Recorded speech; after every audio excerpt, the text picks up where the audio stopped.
छत्तीसगढ़ मुक्ति मोर्चा द्वारा 1 जुलाई को 1991 के श्रमिक आंदोलन में शहीद हुए 17 मजदूरों की स्मृति में शहीद दिवस मनाया जाएगा। इस अवसर पर भिलाई चलो का आह्वान किया गया है। कार्यक्रम की शुरुआत सुबह 10 बजे भिलाई पावर हाउस के छावनी लाल मैदान में सभा से होगी और दोपहर 12 बजे रेलवे स्टेशन प्लेटफॉर्म क्रमांक 1 पर शहीदों को श्रद्धांजलि अर्पित की जाएगी, जिसके बाद 1 बजे रैली निकाली जाएगी। ये दिन न केवल श्रद्धांजलि का बल्कि ठेका प्रथा समाप्त कर स्थायी रोजगार, 600 रुपए प्रतिदिन, मजदूरी, शिक्षा, स्वास्थ्य और सामाजिक सुरक्षा जैसे श्रमिकों के बुनियादी अधिकारों के लिए संघर्ष तेज करने का प्रतीक है। हाल ही में सुप्रीम कोर्ट ने 1257 श्रमिकों के पक्ष में ऐतिहासिक फैसला सुनाया है, जिससे आंदोलन को और बल मिला है। छत्तीसगढ़ मुक्ति मोर्चा ने आम जनता, मजदूरों, छात्रों और सामाजिक संगठनों से 1 जुलाई को भिलाई चलो में शामिल होकर संघर्ष को समर्थन देने की अपील की है।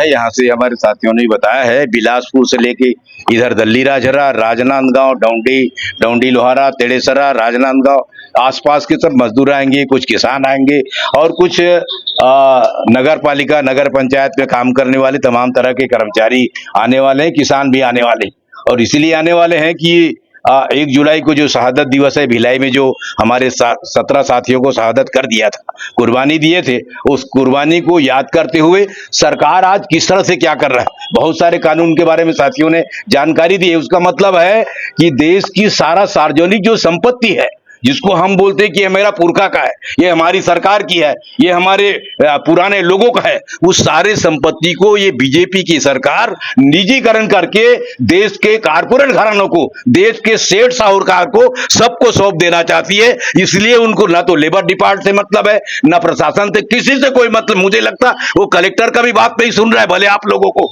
बुरा लगे, कलेक्टर, मैं बोल सकता हूँ कलेक्टर की बात, कहां पे आपका बात नहीं सुना है, वो मेरे सामने जवाब दे नहीं सकता, वो किसी का बात नहीं सुन रहा है, क्योंकि इन कारपोरेट घरानों के सामने ये बीजेपी की सरकार, आरएसएस की सरकार घुटना टेक चुका है, कबूल कर लिया है कि जो भी होगा हम आपके लिए काम करेंगे।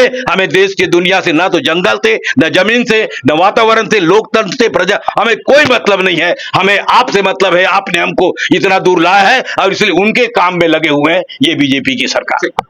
हमारी इसमें मांगे है कि सरकार का जो श्रम कानून है, उस श्रम कानूनों का पालन नहीं हो रहा है और पहले जो श्रम निरीक्षक जो जांच करते थे, उनको जांच करने का अधिकार अभी सरकार ने रोक लगा दिया है और बिना सरकार के, बिना कलेक्टर के अनुमति के बिना कोई भी लेबर इंस्पेक्टर किसी कंपनी में जांच करने के लिए नहीं जा सकते। हमारा आपके माध्यम से निवेदन है कि सरकार ने इस बैन को जो हटाना चाहिए और श्रम विभाग को जो उनका काम है वो करने देना चाहिए। जब भी हम कोई मांग पत्र देते हैं, श्रम विभाग बोलता है हमारे पास पावर ही नहीं है, तो हम करें तो क्या करें। तो श्रम विभाग या तो बंद करो या तो उनको पूरा पावर दे दो पहले की तरह। ये हमारा आपके माध्यम से निवेदन है।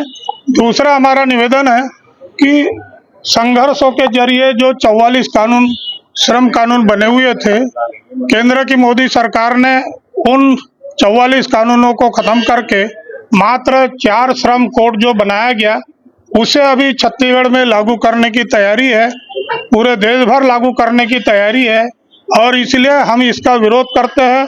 हमारे देश के राष्ट्रीय ट्रेड यूनियन है, वो भी इसका विरोध कर रही है और 9 जुलाई को इसके विरोध में पूरा देशव्यापी हड़ताल करने की योजना है। तो हमारा आपके माध्यम से हमारा निवेदन है कि छत्तीसगढ़ में ये 4 श्रम कोड है, ये लागू ना किया जाए।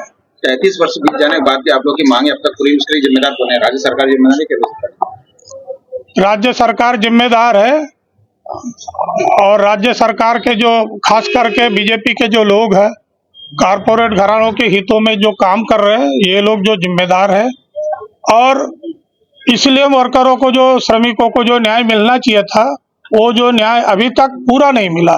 कुछ न्याय तो मिला है, कई कंपनियों में मजदूरों को बैठे बैठे तनख्वाह मिला, क्योंकि छत्तीसगढ़ औद्योगिक संबंध अधिनियम 1960 की धारा 65(3) ये कानून बोलता है कि अगर एक न्यायालय ने आदेश कर दिया नौकरी में लेने का और वो नौकरी में नहीं लेते हैं तो बैठे बैठे तनख्वाह भुगतान करना है। छत्तीसगढ़ डिस्टिलरी के मजदूरों को 1152 मजदूरों को 5.5 साल तनख्वाह मिला। केडिया डिस्टिलरी के मजदूरों को तनख्वाह मिला है। अभी वो केडिया डिस्टिलरी ये बंद हो गई है।